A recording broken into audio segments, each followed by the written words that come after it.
everyone. Welcome to all of you who decided to join us today in this special date that is the anniversary of the birthday of Maria Montessori.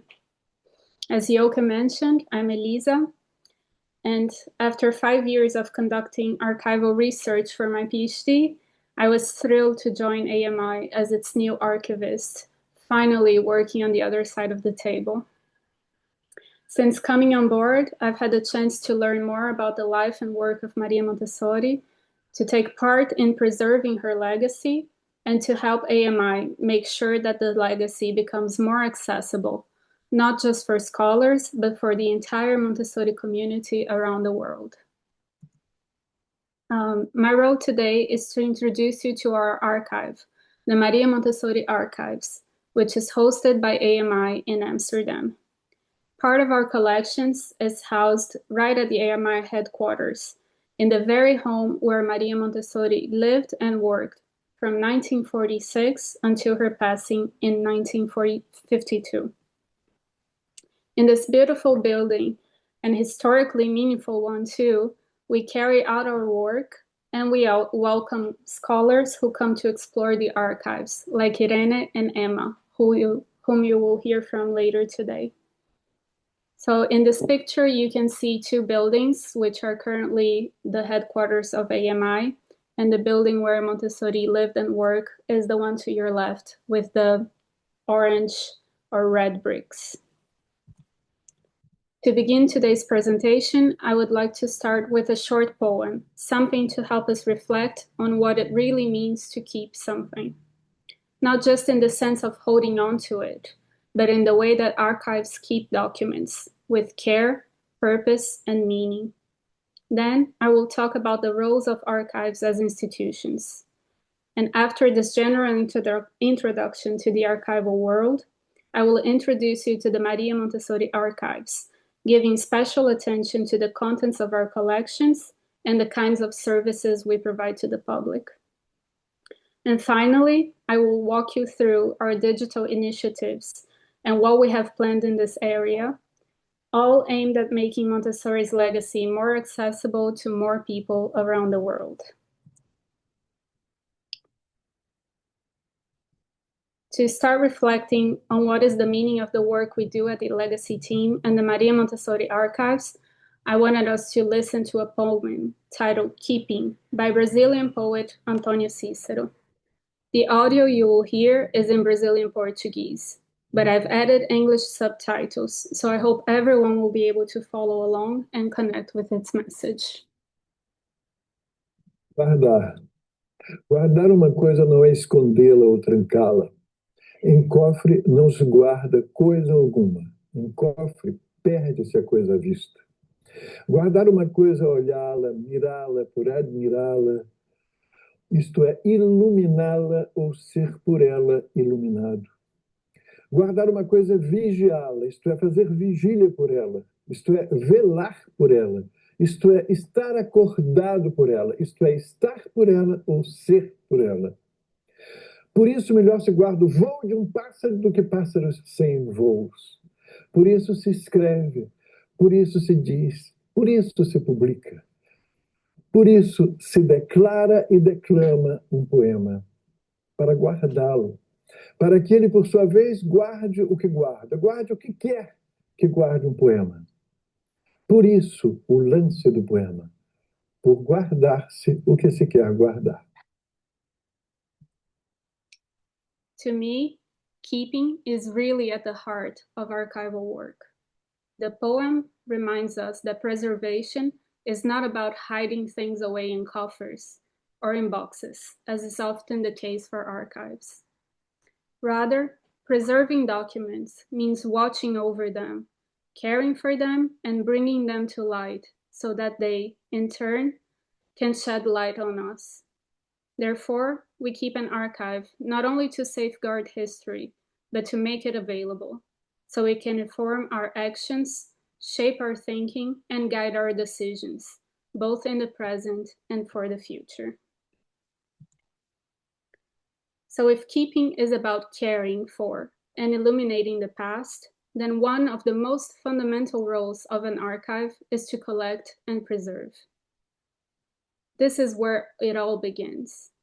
At its core, an archive is responsible for identifying which documents hold long-term value, whether historical, administrative, or organizational value, and ensuring those materials are properly safeguarded for the future. This involves physically or digitally preserving items, maintaining their condition, and protecting them from loss or damage. But preservation is just the first step. Because another equally important role of an archive is not just to keep the documents safe, but to preserve their meaning. And what does it mean to preserve the meaning of a document? It means that archives don't just keep the item itself. We also work to preserve the context around it. That includes keeping documents in the order they were originally stored and understanding the circumstances of their creation, use, and storage. Let's take an example. Imagine an isolated photograph of a sunset. It might be beautiful, but on its own, it doesn't tell us much. It's just a piece of information. Now imagine, I'm sorry. Now imagine that same photograph as part of a photo album titled Montessori's Trip to the United States, 1913. The album includes names, dates, places, which attribute meaning to that photo. So the photo still shows a sunset, yet. Yes, and that is the content. But the way it was organized in the album gives us the structure. And the title, date, and surrounding information provide the context, the who, when, where, and why of that picture. Together, these three elements, content, structure, and context, turn simple information into meaningful and reliable evidence. And that's a key role of the archive. Not just storing records, but preserving their story so that future researchers, historians, and even general public can understand and trust what they find in an archive. And finally, there is the important role some archives have. Sadly, not all do, which is making their collections available for people to use. For those archives committed to accessibility, this usually happens in two main ways. First, people can visit in person and consult the collections in a reading or reference room. More recently, technology has made it possible to share archives online, opening up access to people all over the world.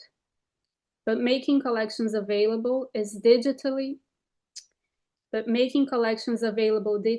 is a big challenge. It takes time, resources, and careful planning. For smaller teams like ours, it's often a slow and expensive process. So before anything can go online, documents need to be digitized, described in detail, organized into finding aids, and checked to make sure privacy and copyright rules are respected. And these are only some among other important steps. As you might have guessed already, here at AMI, we believe it's really important to provide access to our collections. And I will talk more about that in a little while. But first, let's take a closer look at our archive. What does it contain? How did it come to be? And who does it represent? The Maria Montessori archives began with documents that Montessori herself thought were important to preserve. It's a truly valuable repository because it sheds light on her life, her work, and the collaborative relationships she built throughout her lifetime. We currently hold around 100,000 documents, which include, but are not limited to, Montessori's writings, private and professional correspondence, photographs, transcriptions of lectures, videos, audio recordings, personal objects, and publications. And in addition to the Maria Montessori funds, our archives also contain special collections from some of Montessori's close collaborators, like Juliana Sorge or Claude Claremont, who you see here on the right. And contrary to what some might think, our collections continue to grow. We regularly receive donations from family members of former AMI trainers, Montessori teachers, and occasionally historians too. So if you or someone you know has documents, materials, or objects that could enrich our archives, please know that we're always open to donations. If you're interested, feel free to reach out to us via social media, email, or through our website. The Maria Montessori archives are not only a fantastic resource for anyone in Montessori's interested in Montessori's personal and professional life, but our collections can also hold value for those exploring European history, history of education, gender studies, peace education, just to name a few.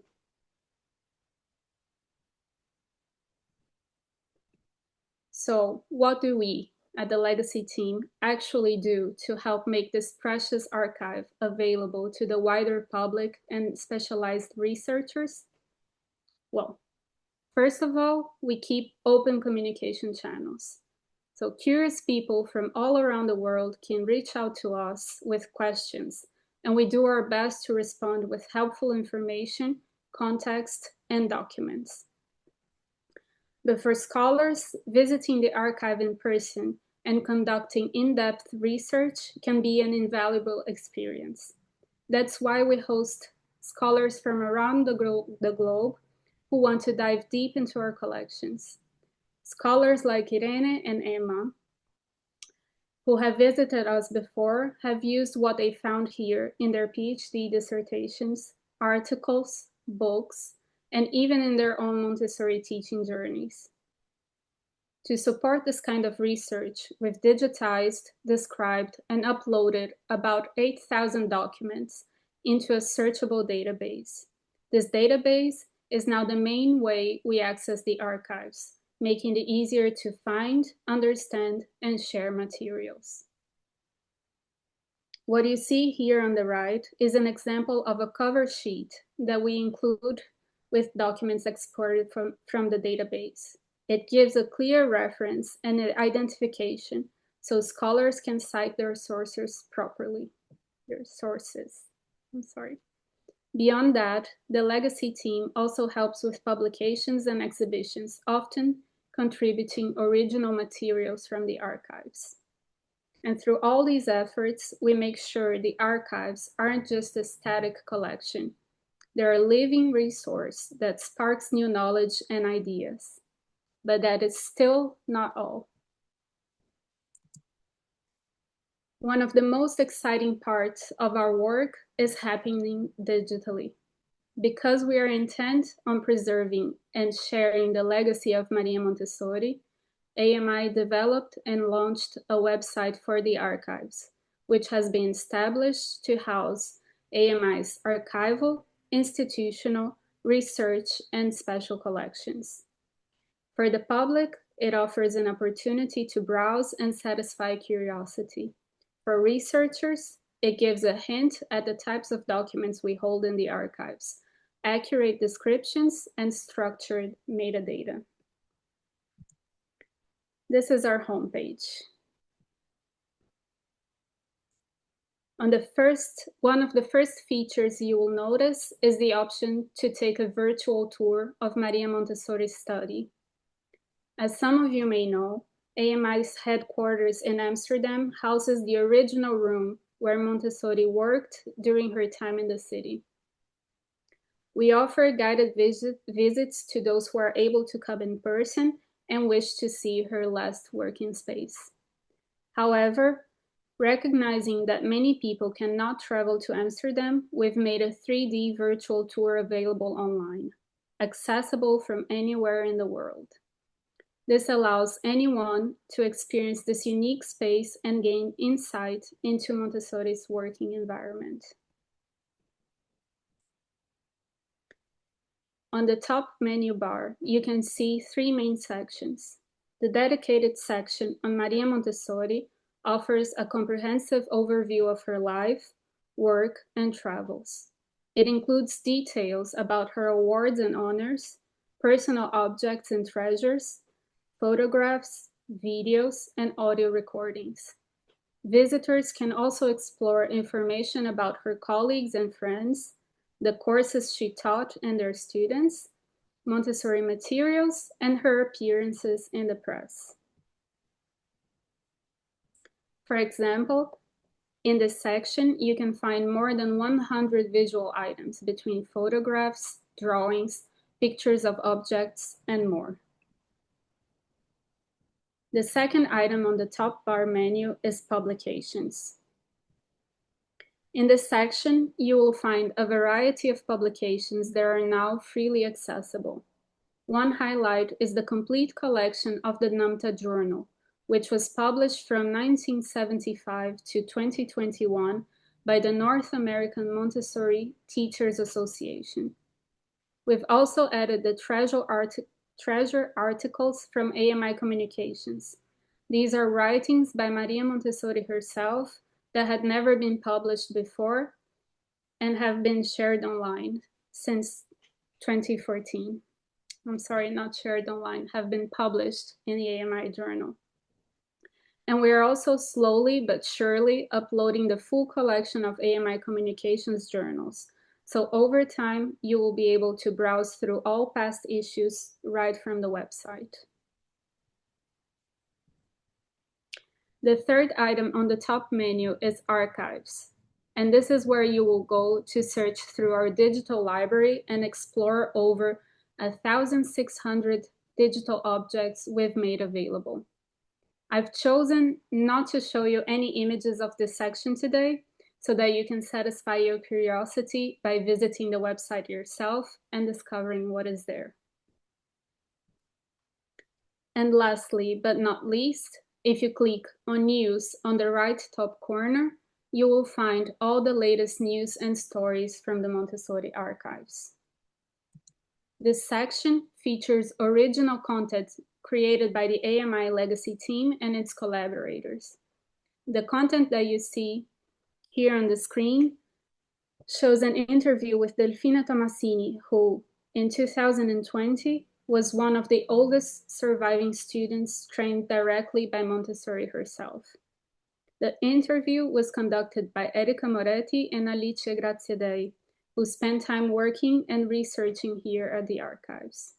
Additionally, the content in this new session includes blog posts and longer pieces that provide meaningful context for historical documents, specific works by Maria Montessori, and contributions of her collaborators. It is where we aim to deepen understanding by connecting archival materials to the broader historical and educational landscape. So, as I hope I've shown you, our website is packed with a ton of items, little treasures, and lots of valuable information. I really encourage you to take some time and explore it whenever you get the chance. Just like the archives themselves, the website is always a work in progress, and we're working every day to make it better and better. Looking ahead, there are some exciting things coming up. For example, like I mentioned before, we will be adding the full collection of the AMI Communications Journal. We're also constantly uploading new digital objects to grow and enrich our collections online. And to make research easier, whether you're browsing online or visiting in person, we're working on a finding aid. This will give a clear picture of what's in the archives, helping scholars find what they need quickly, and also giving the public a great window into the richness of our collections. As our digital holdings keep growing, we're also planning to do some in-house research so we can understand the collections better ourselves. This will help us see connections and uncover new knowledge hidden in the archives. Some of the projects we're excited about include text analysis, data visualizations, and even mapping Montessori's correspondence across time and place. These tools could reveal new insights and patterns that complement traditional historical research. So all of this is part of our ongoing effort to keep growing and improving, with the goal of helping everyone learn more about Montessori's life and work. To close up, I wanted to return to Cicero's idea of keeping, to preserve, to watch over, and to share. So that is why what is kept can, in turn, illuminate us. The Maria Montessori archives don't exist to hide Montessori's legacy, but to preserve it, care for it, and share it with the world. Now, you'll hear from Irene and later Emma, whose projects are perfect examples of how archival work can spark new knowledge. Thank you for all your attention, and please don't hesitate to reach out if you have any questions, thoughts, or even if you just want to chat, archival or otherwise. Thank you.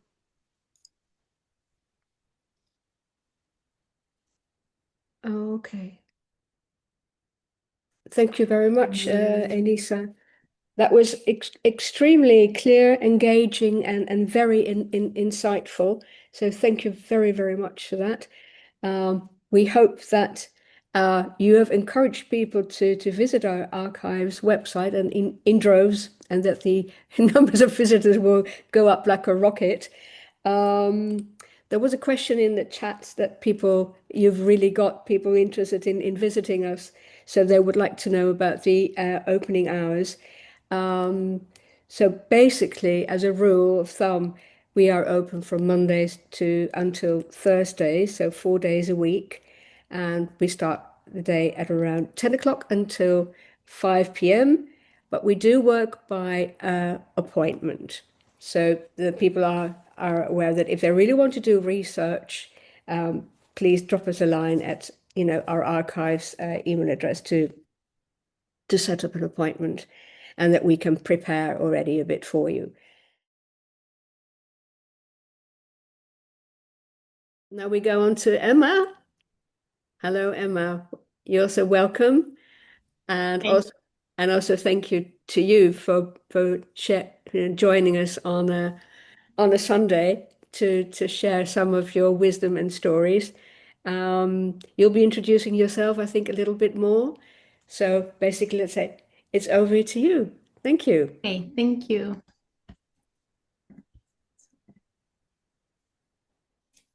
Okay, so hello to everyone. It is a great honor for me to be here today on such a meaningful occasion, Maria Montessori's birthday.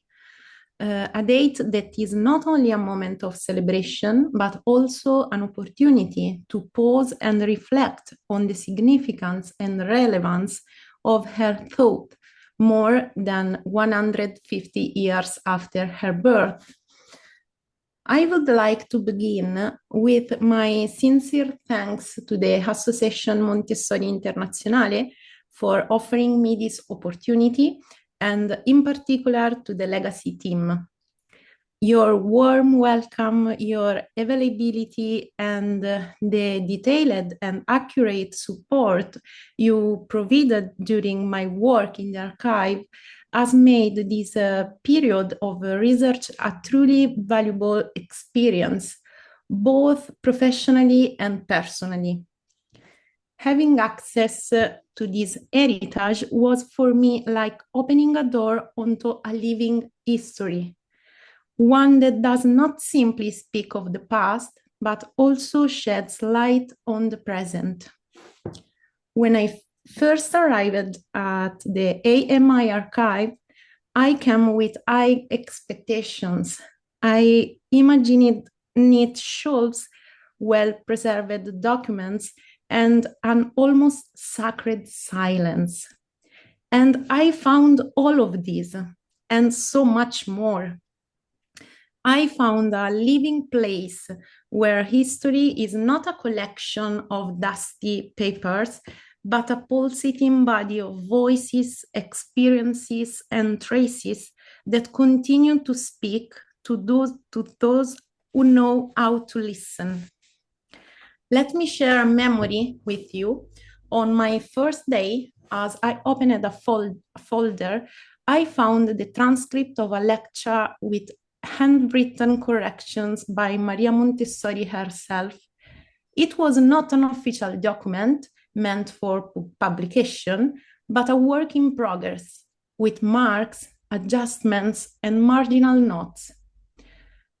It struck me because it reminded me that behind every great work, there is a creative process made of trials, reconsiderations, and constant revisions. Archives give us access to this human, living dimension of history.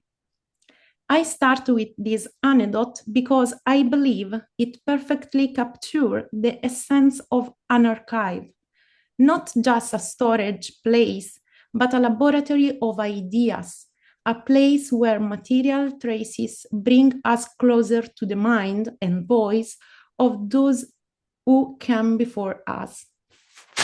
Let me introduce myself in more detail. I am a PhD candidate in Education, Languages and Culture at LUMSA University in Rome. My tutor is Professor Paola Trabalzini, but my professional history has been closely linked to the Montessori world for several years. I am responsible of the library and the archive of the Opera Nazionale Montessori. I coordinate a Montessori nursery, and still for the ONM, I manage and organize Montessori teacher training courses in Italy. This experience has taught me two fundamental things. First, that teacher training is the beating heart of educational quality. And second, that in order to truly understand today's training, we must know its roots. When I speak about the content and programs of Montessori courses, I do so not only as a historian of education, interested in reconstructing a picture of the past, but also as a professional who every day sees the challenges of transmitting the method. And I ask myself, which elements of the original canon have remained? Which ones have transformed? Which ones are at risk of being lost? Often, during my work in the archive, I imagined the students of courses held 100 years ago, sitting and listening to the lectures of Maria Montessori or her first collaborators, with notebooks open, ready to write down words, gestures, and details of material. And I wondered, if they could leap forward in time and find themselves in a course today, what would they immediately recognize? And what instead would they find changed? The heart of my research is the historical reconstruction of Montessori training courses held in the first half of the 20th century. The reconstruction of their content and programs in order to analyze what the Montessori scholar Augusto Scocchera called the canon of Montessori training, a set of knowledge, practices, and principles that become consolidated in training courses over the decades. We are not talking about rigid rules, but about a living body of knowledge tested in the field and constantly evolving. To understand this canon, we need to look at the courses as mirrors of their time. The first course in 1909 in Città di Castello was born in turmoiled Italy, animated by debates on education, female emancipation, and social reform. Montessori built a training proposal that combined science, observation, and attention to social reality. In the following decades, the courses adapted. They changed in length, in language, and in teaching methods. The analysis of sources shows us how courses held in Italy in the 1920s, amid renewal but also political tension, had a different approach compared to those in the 1940s, organized in times of war or exile. The first concrete step of my research was to start the complete reconstruction of the courses. This required the creation of a database that does not simply list them, but includes dates and locations, trainers, duration, languages used, materials employed, number and profile of participants, lectures given by Montessori, like titles and content, sources of reference. It may sound like filing work, but in reality, it is a fundamental historiographical operation. Without a clear map, we cannot see trends, abnormalities, and developments. Thanks to the AMI, I was able to fill many gaps. I found traces of courses never mentioned before, of which only small clues remain: a typed program, a list of participants, a presentation brochure. These fragments, when put together, reveal that the history of Montessori training is richer and more nuanced than it appears in the existing literature. Among the most interesting findings are those related to the lectures. During my time at the AMI archive, I discovered that in some courses, Montessori ended with a special moment. She invited students to write their questions on slips of paper. Then, in a plenary session, she would answer each one of them. This moment, that what we would now call a Q&A, was not just an extra activity, it was a true dialogue, showing her ability to adapt to the audience. It allowed her to clarify doubts and explore topics not initially planned, responding to the real needs of the participants. It was a concrete example of interactive training built in dialogue.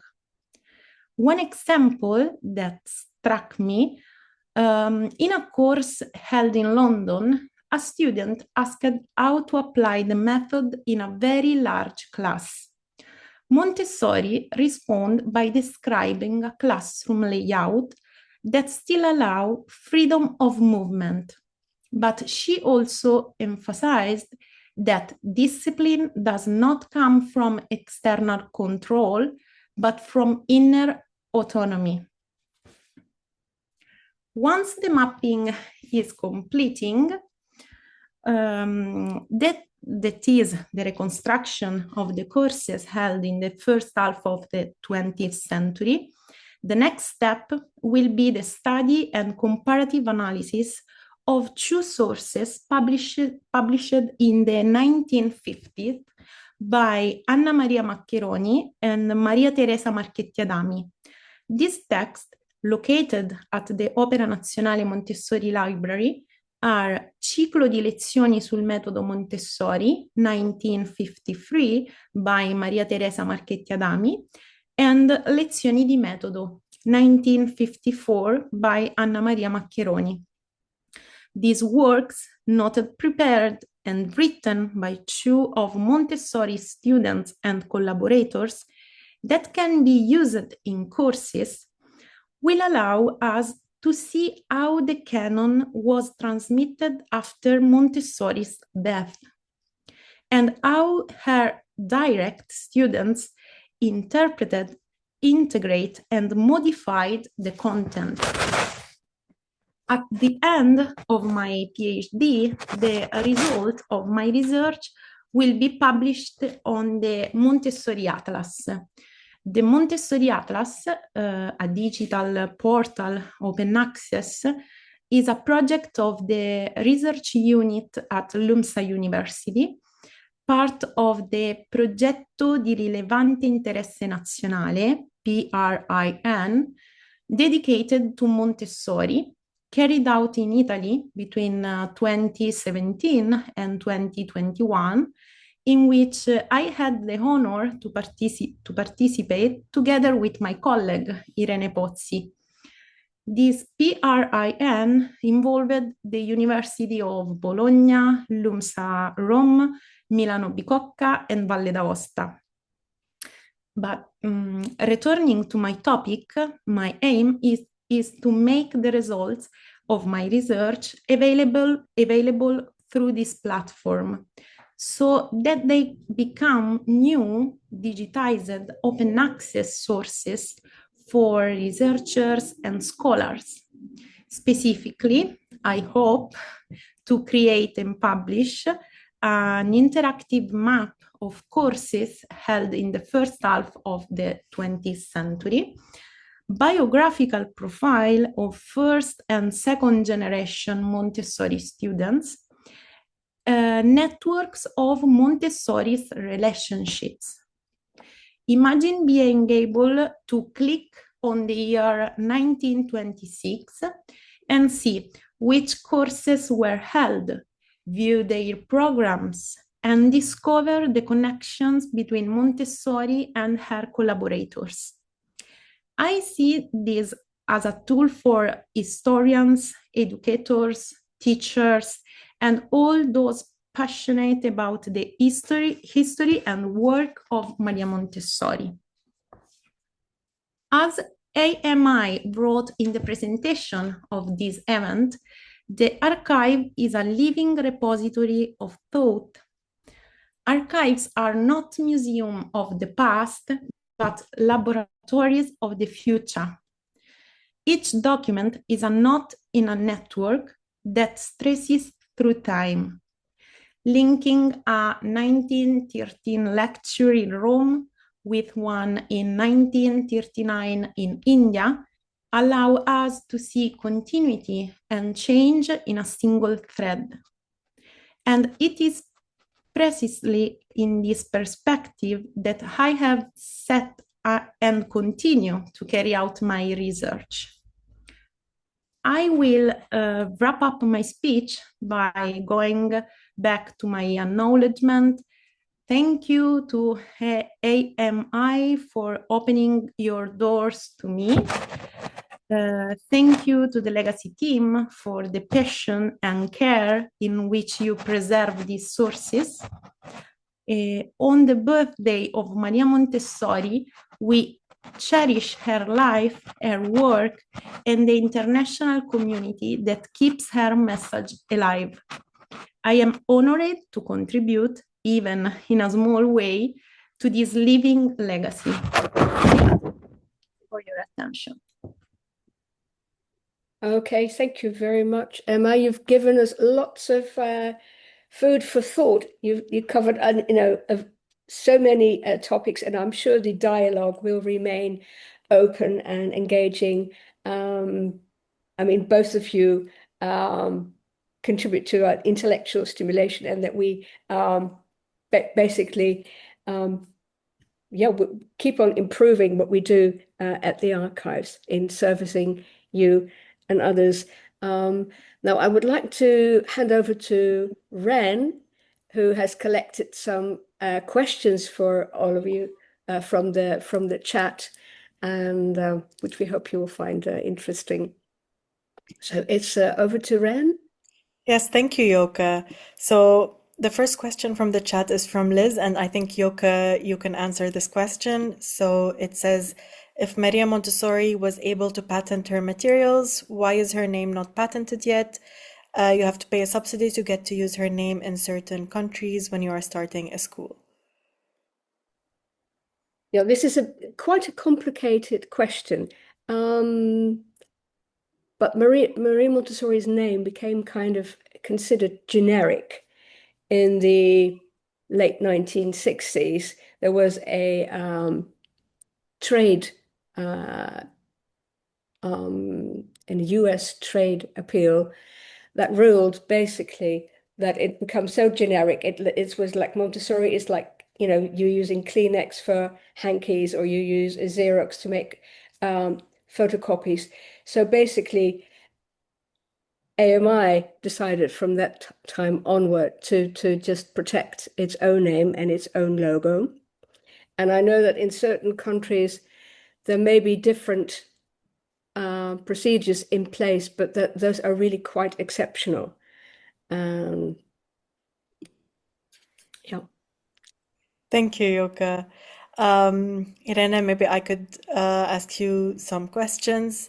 Could you maybe identify a direct impact that the collaboration with the Società Umanitaria and Augusto Osimo had on Montessori's work?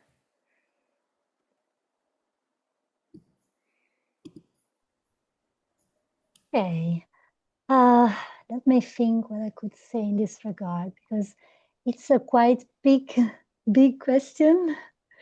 And I believe that every network that Montessori was able to promote in some way had influenced her, but at the same time, she has influenced the context. So I believe it's more, it's both ways. The connection is both ways. So the